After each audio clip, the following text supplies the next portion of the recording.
let's go the way we go, the way it is, please.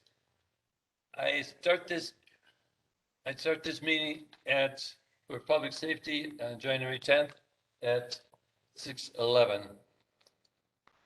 This meeting has been given public notice in accordance with statute section 19.83 and 19.84 in such form that will appraise the general public and news media of subject matter that is intended for discussion and action. Roll call. We're all here this evening. Public comment. Not gonna have any. Can I have a minute? Can I have a motion to approve the minutes of December 6th from both of you, please? I'll make a motion to approve the minutes as written. Thank you, Phil. I'll second. And are we talking about, The minutes from December 6th. what about January 10th? Are we doing what minute? It says, That's a good question. I'm just reading off my slip here, unless it was updated as such. they're January 10th. Did we have any? For both? It's February. Yeah. Okay. Okay. Can you amend that in a motion to cover both of them? We get December Sure. 6th? Oh, I'll amend the motion. Oh, you're the motion. Sorry, Phil. I'd like to amend the motion to cover December and January's public safety minutes. I'll second the motion, amended motion. All those in favor say aye. Aye. Thank you. At this time, we'll have the police department give their monthly report, but because Mike's Captain Chief Snow, are you there? I am here if everybody can hear me. Yes, Mhm. we can. So I'm coming to you from the annual Midwinter Chiefs Conference up on the Dells. So I have a couple sessions left tonight, but I did want to pop in to give you an update on some things that's going on at the police department.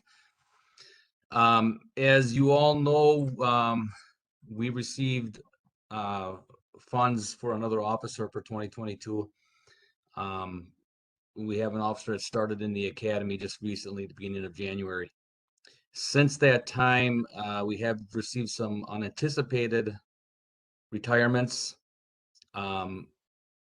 Officer Schubert announced his retirement effective the beginning of February. Lieutenant Thiep announced the retirement effective beginning of March. Captain Grenier will be retiring this summer, which I did know about. And there's a potential for one, possibly two other retirements. The reason I wanted to update you on that is it's going to have a significant impact on our budget. This is unprecedented. We've never had to hire for minimum of 4, anywhere between 4 and 6 officers in a single year. To outfit an officer, it costs around $5,000. Our uniform budget is $30,000, so we're pretty deep into that just with the hiring the new officers. Training and overtime is going to be impacted significantly, as we're going to have as many as 4 officers, minimum of 4 officers on field training at one time for 16 weeks. So it's going to be just a struggle this year. It's going to be a challenge, but I wanted you all to be aware of that as early as I could make you aware of it. Other than that, it's those are kind of the highlights. We're doing very well, but we're hiring that many people.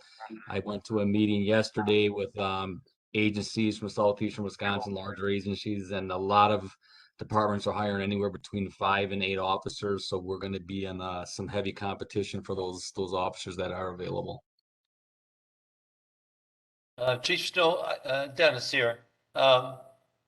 Basically speaking, because the 4 officers will be receiving less pay than the ones that are leading, but then the training actually would cost more money, so will it be somewhat of a wash, do you think, or no? You still need more money? No, I don't know that we'll need more money. I'm just, you know, it's It gonna, would cause disruption because you get people training people. yeah, I don't know that we're going to be in that much trouble overall at the end of the year because there's going to be certain wages that are saved, um, and the officers starting at minimum wage, obviously, but it just wanted to get you up to speed on kind of those challenges we're going to see this year.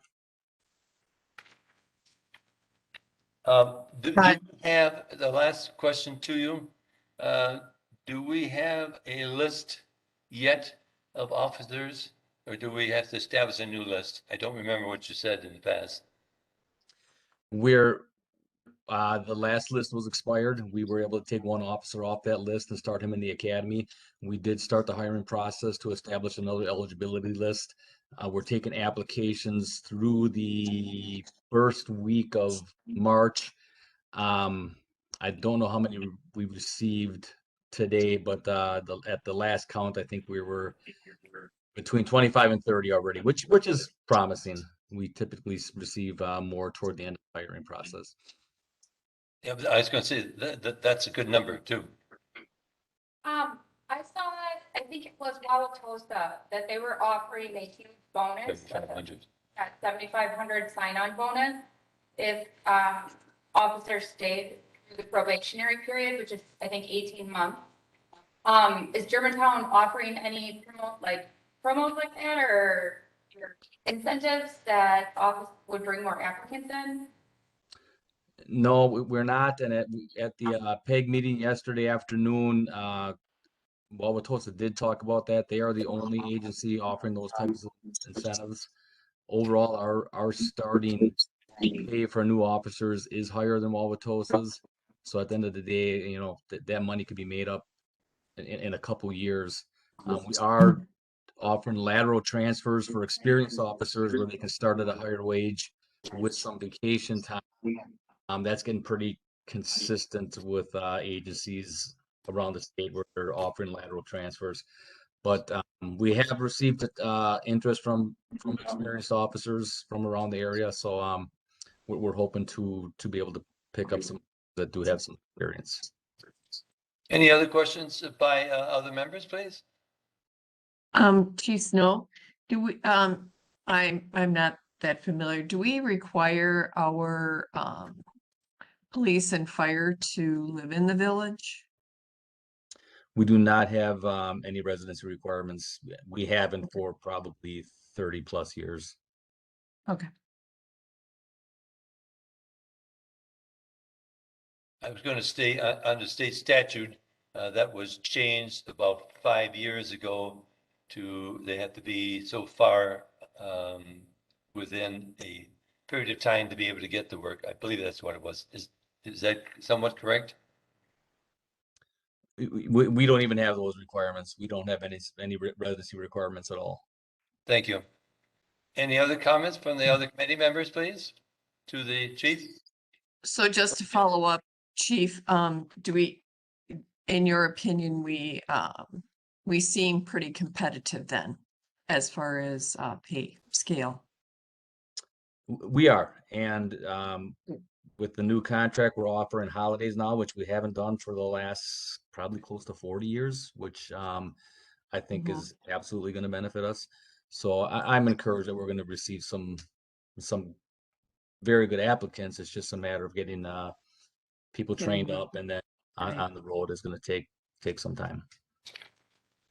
Any other questions from the committee, please? Anything else, Chief Snow? Not at this time. Thank you. Appreciate that. John, please. Third.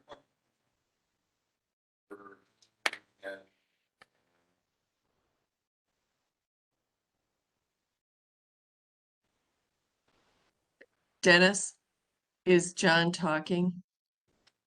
Yes, he is. I can't hear him. Use a different mic, maybe?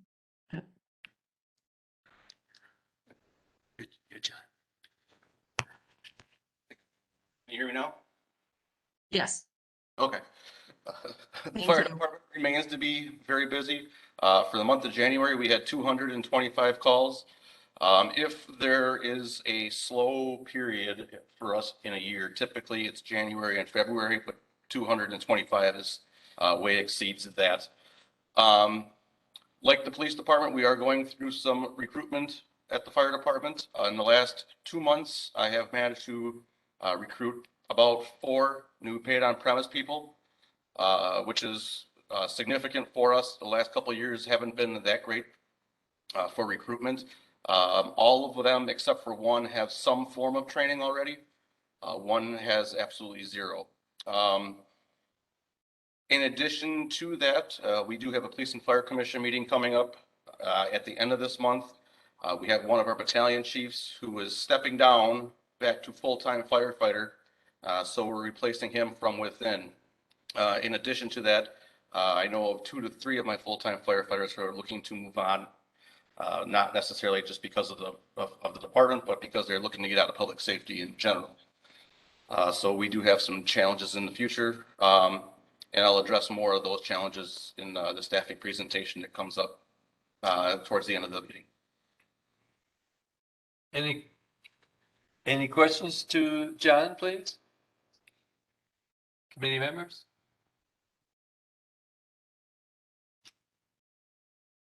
Seeing none, we'll continue going forward.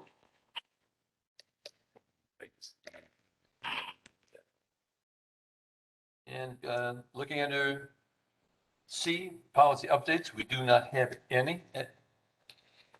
And going into unfinished business in regard to the Concord stop sign, that's been put to the Public Works Department to come up with engineering and come back to them and then report back to the board in the future. So there's nothing we need to do at this time. Going into new business, we have denial of bartender's license. Flint Warrior. Dennis, you have last month's agenda. you're on the wrong agenda. I am. I know my computer like that. Thank you. Ridiculous. No one can help it. It's coming up. Here.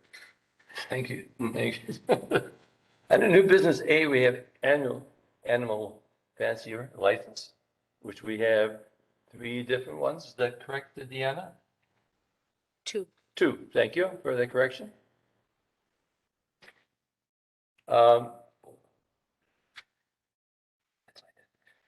Is there any reports from either of the chiefs in regard to complaints on these issues? No concerns from the fire.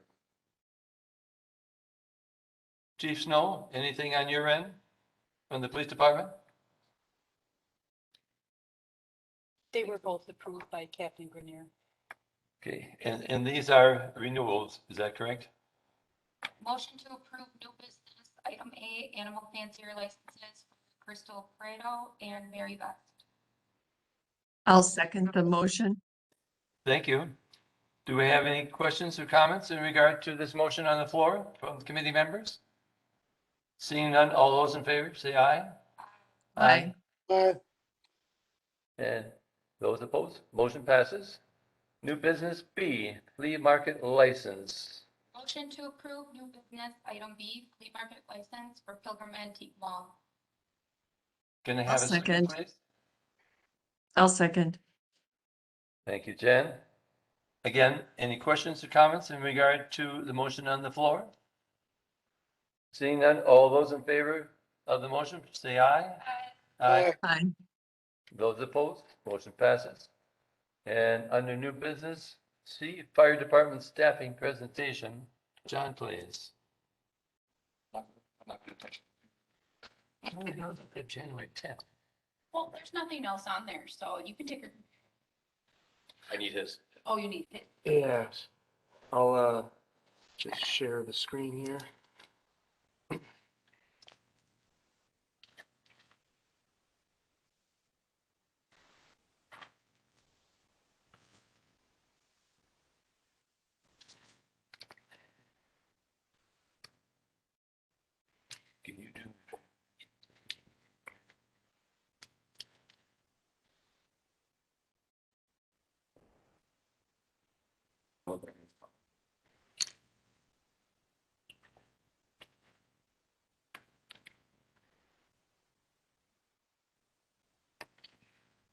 Sorry, this is an old laptop that doesn't have a lot of video memory.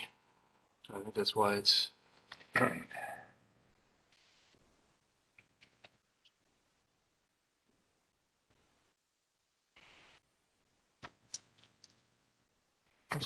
Contract was on there, okay.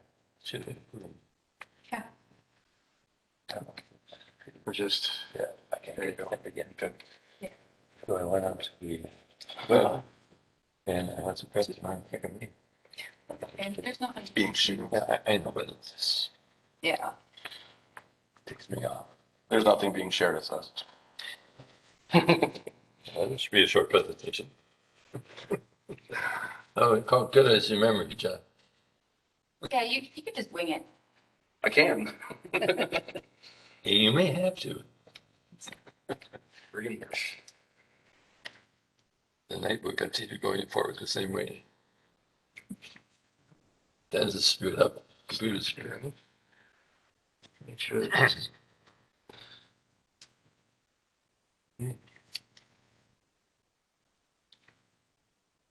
I'm just looking at the regular meeting, not that one. I got February 7th. I don't know what happened though. Whatever.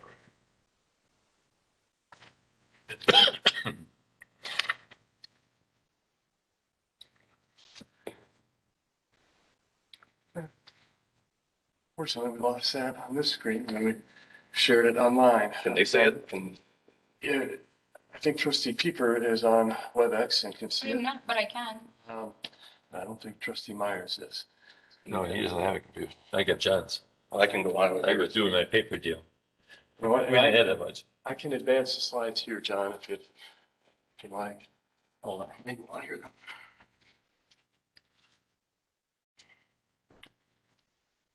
You should just all over it. Maybe. I would.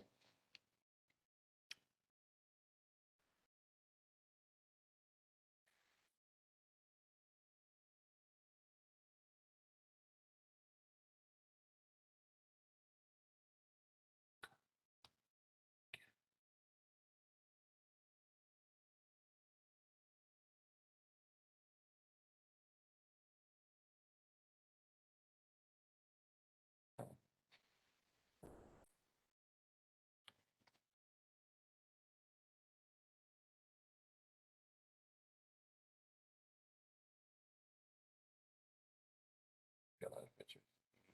16. All right, that's why I saw. Okay.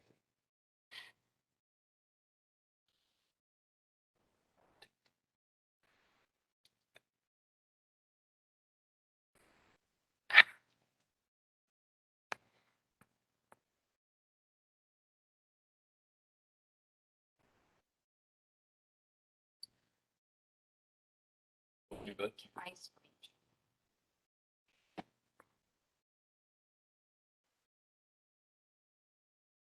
Would other members be able to see it? They're able to see it now. Oh, I think it's just pulling it up so that you're able to see it. Some of it, we lost it on screen. Okay. Now we're good. you get the volume off. Okay, if you want to go to the next screen right away. Okay. So I'm gonna go through our staffing pre-2016, our staffing since 2016, our budget progressions, current needs, and our planning for the future. Go ahead to. Very good. So from 1990, when the village took over fire department operations from the volunteer fire company, in 2000, the department had 2 part-time firefighter EMTs Monday through Friday between 7 and 5, and about 60 paid-on-call firefighter EMTs nights and weekends, and a full-time fire chief. 1990, our calls for service were 474 calls, and we did 1,066 fire inspections on average about. From 2000 to 2016, we had 3 full-time firefighter EMTs Monday through Friday between 7 and 5. And 2 part-time firefighters Monday through Friday. Those were from 6 a.m. to 6 p.m. 33 paid on calls to handle our call volume at night and weekends. Full-time fire chief, And we were averaging about 1,155 calls for service and 1,818 fire inspections on average.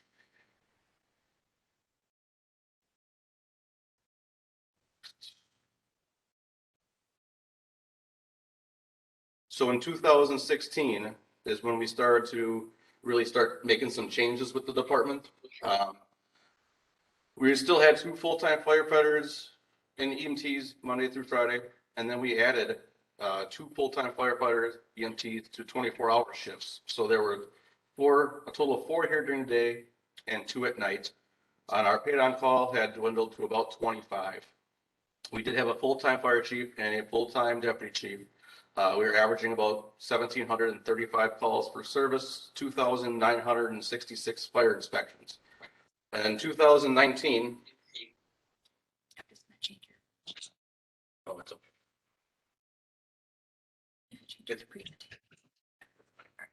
From 2019 going forward, we have 4 full-time firefighters on shift 24 hours a day, 1 battalion chief on shift 24 hours a day, full-time fire chief, and approximately 7 paid on call.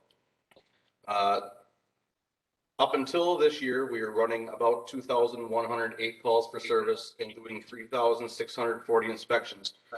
For 2024, we did 2,400 calls for service, which was a 14% increase over 2000.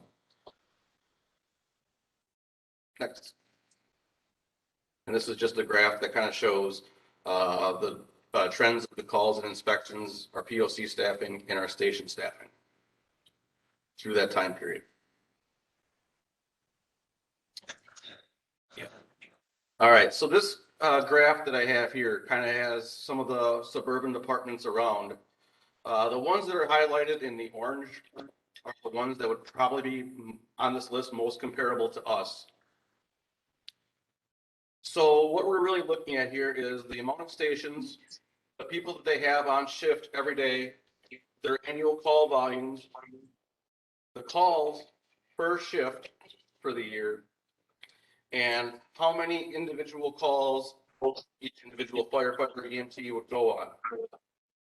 So if you're looking through down, you can see Germantown, the ones in the red are where we are sitting at the lowest throughout the communities. The big number that I want to call your attention to is the one that's call volume per line member. So basically what that's saying is if you're a firefighter in the city of Brookfield, you're going to be running about 77 calls per year. If you're a firefighter in Franklin, you're going to be running 117 calls per year, all the way down to Germantown, where you're going to be running on average 200 calls per year, which is the most out of everybody per firefighter. So that kind of shows where we sit with our staffing levels compared to the neighboring departments. The only one that's close to us in that number is West Bend at 171.85 calls per year. And West Bend has just finished a study, and I believe it was the same consultants that we had used.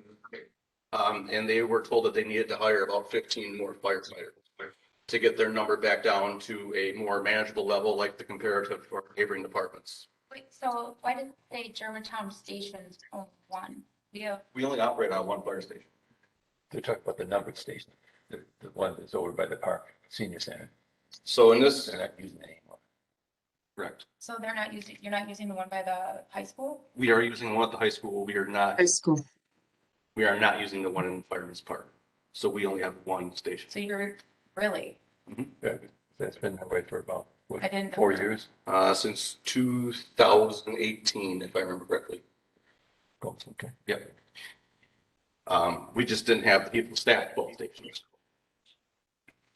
So, and if you look down the list to our line members per day, the department that runs the closest amount of calls to us would be Pewaukee. They have 9 people on per shift. They ran 73 more calls than we did. So they have 5 more on per shift. That's not including their command staff and officers. That's just line firefighters that they're operating, that I'm showing here. Next.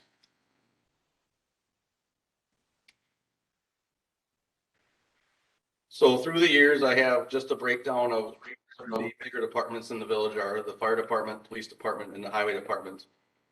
You can see going back to 2013, our department had a budget of $1.64 million. That number does include the fire prevention fees, $537,000 that we use for fire hydrant maintenance and everything like that. So really our operating budget that we're actually using as a department in 2013 is $1.1 million. You move to 2021, it's 2.5 million was our budget. That still has that 537,000. So we have moved up about $1 million in the last 8 years, comparing to the other neighbors, or not the other neighbors, the other departments. So when I made this original slideshow, this was before the budget process of last year. And showing here is kind of what this works out for our staff. So it takes 2 people to operate 1 ambulance. So that's our 4 line people right there. The battalion chief, what happens when we go on fire calls, 2 people go on an ambulance, 2 people go on a fire truck, and the battalion chief takes the chief vehicle. We do it that way. It gets a battalion chief there further to start assessing the scene, figuring out where trucks need to park, if additional help is needed. On days that we run short, that battalion chief could be pulled from the vehicle to make up the difference on one of the other vehicles. By our state operational plan, we have to have at least 2 ambulances staffed 24 hours a day. So if someone is short, that battalion chief could be jumping on an ambulance, that battalion chief could be jumping on an engine, or the ladder truck. It all depends on the calls, the needs of the call. Next, please. When I did this for the budget for this year, I had included, you can go back to,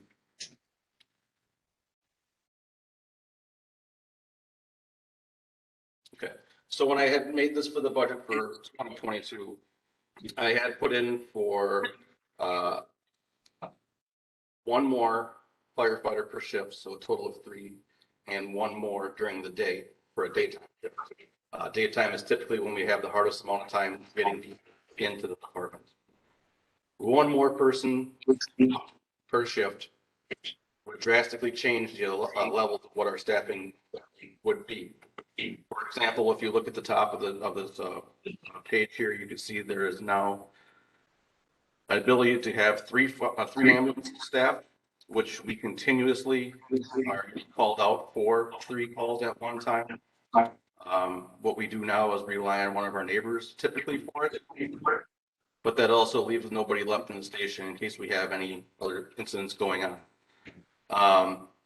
It also allows us to put 3 people on one of our engines, which changes our dynamic when it comes to firefighting by a lot.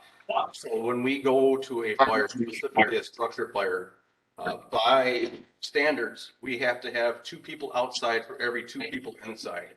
And we use the number 2 because no one is allowed to go into a burning structure alone for safety concerns. And those 2 people that are on the outside are specifically there to go back in if something happens to the crews that are operating inside of a building. So with the 3 people on the first 2 engine, that allows us to keep our driver operator with the truck.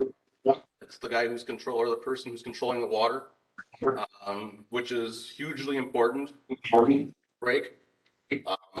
Things happen, trucks break, that person is then outside to be able to correct that situation. Instead of having the incident commander go over to the truck and try and troubleshoot it while also running the incident. And then gets us the 2 people inside and 2 people outside of the building for safety's sake until our neighboring communities arrive. One of the things I wanted to point out before is the amount of times that we run 3 calls simultaneously. I can tell you that it's a lot, but I haven't found a way yet on our software to track that. So at the beginning of this year, we started tracking it just on a dry erase board so we can at least try and get a number. I don't know what the tally number is yet today. Up until today, I can tell you that today this happened 3 times alone, that we had 3 calls simultaneously. Next, please.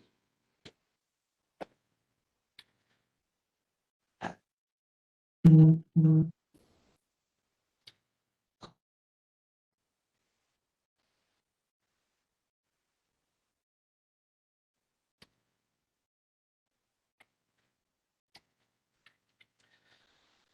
next problem that comes up, in addition to our staffing, is the amount of spaces that we have in our station to house people that we may acquire. Our current station has 6 bunk rooms, 8 bays.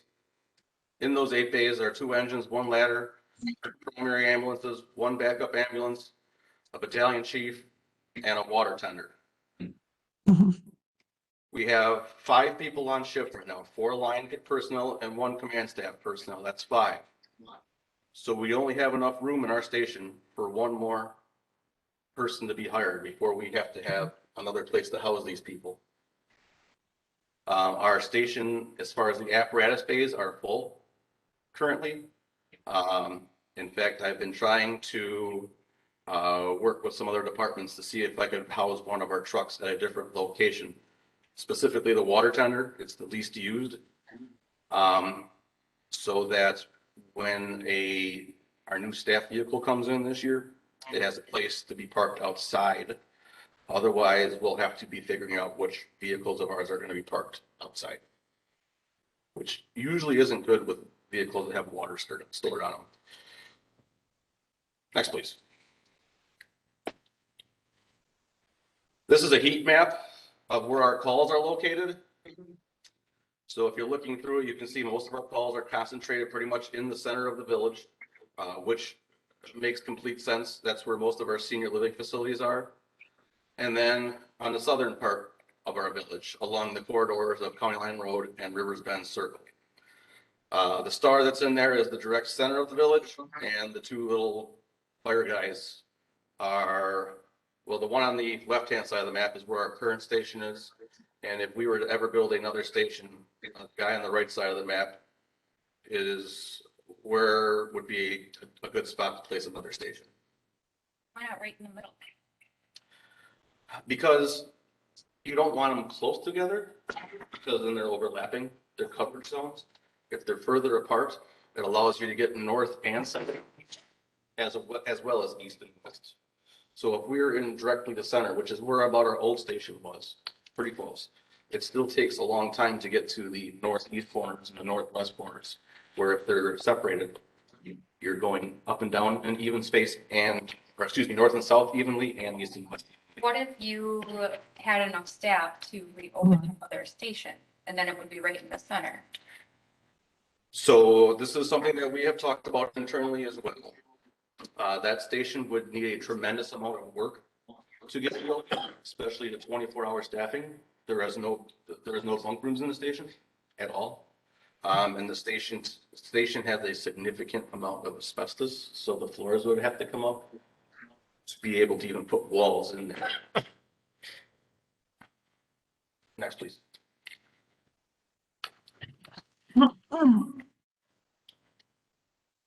That's it, isn't it? That's it. Yep. So that's as a department where we're sitting right now, as far as our staffing levels. Internally, we've had a lot of conversations about what needs to happen and ideally what we need to be able to make this work. And there isn't one specific idea that has stood out yet. We obviously understand the financial constraints that everybody is under. The Wisconsin Policy Forum just completed a study on fire departments in southeastern Wisconsin specifically. And their exact words were the emergency services in southeast Wisconsin are in need of CPR. Everybody's hemorrhaging. So if you would look at how much is being deployed as far as ambulance versus fire truck, what is being deployed more and how much more? 88% of all of our calls are ambulance calls. Interesting. And that, which is typical for all emergency services in the area. It's not above average for a percentage for us. It's a normal percentage. And so 24-hour staff, would it need to be EMS or like firefighters and EMS, same thing? I have no idea. So full-time staffing, full-time personnel are extremely full. Okay. They're both firefighter and paramedics. So is there anything, John, John? that you need? You going to say something, Jan? Yeah, I have a question. Go ahead, please. So, thank you. John, I'm looking at the map and I'm seeing these little firemen or firebugs or whatever they are. And then the one that would be a good location, the one on the right, Yes, is that Mequon and what else? Mequon and what so road? that is in the neighborhood of Mequon and Country Air. Oh, yeah, okay, that's what I thought. Okay.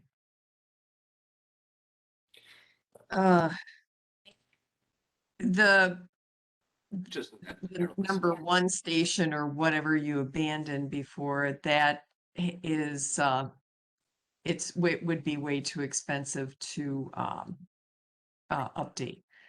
The Um, last time I got proposals to update that station is back in, the 2007, 2008 recession, when they were giving, grants, for shovel-ready projects. And back at that time, to renovate that station, to make it adequate for modern fire trucks and to get living quarters, and training rooms and stuff like that set up in there. Back then, just that wasn't touching the inside of the station. They didn't want to touch it because it's spancrete, so you'd have to reconfigure that whole structure. They were just going to add on around the sides and the back of it. And back then it was $1.8 million. um, I'm just, it's just a question. Is the location where the current DPW is that a good location or not? That would not be very good. If you look on that map again, you can see where the Yeah. star is, and that's where our current fire, that's what the old fire station one is currently. DPW would only be about a quarter mile to the west of there. No, yeah. Okay. If I could, just add a couple of pieces of information is, and this is, you know, as we talk about the long-term capital needs of the village, a new fire station is going to be on there, you know, along with the police station, the DPW facility, the library expansion, all of those facilities need to be addressed. A few other options that Chief Delane and I have talked about and have been conversations in the village, and Trustee Miller raised the possibility of DPW. Well, there could potentially be a location near a new DPW site. And it may not be exactly in that area, but could potentially be workable. The village also owns some property near the Germantown School Administration Building that I think had been discussed as a potential location for a new fire station at some point. Ironically, I was looking back into some of our old files at the fire station, and I did come across some meeting minutes that actually had that location and in works for a new station, and it was pulled out. Right. So it's an empty lot on the corner there. So there is, and that the village does still own that lot, and that would be a possibility. And another option is talking with some of the neighboring communities about potentially partnering with them in a, you know, perhaps Menominee Falls or Mequon with, as they're dealing with the same issue, perhaps sharing some space. So those are all possibilities that I think we could look into. Any other comments by the other committee members, please? So, do you have, John, do you have enough firefighters currently in the 2022 budget to cover you for this year? I do not have any firefighters in the 2022 budget. They were proposed in the initial budget, but due to the budget constraints, that was one of the items that was removed.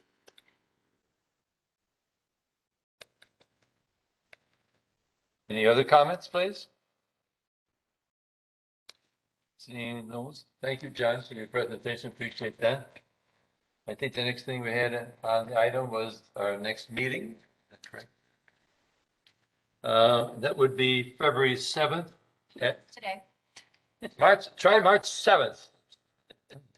That's only two screw ups, I got one more to go. That'd be March 7th at 6 p.m. Being no other business at this time, this meeting is adjourned. Thank you.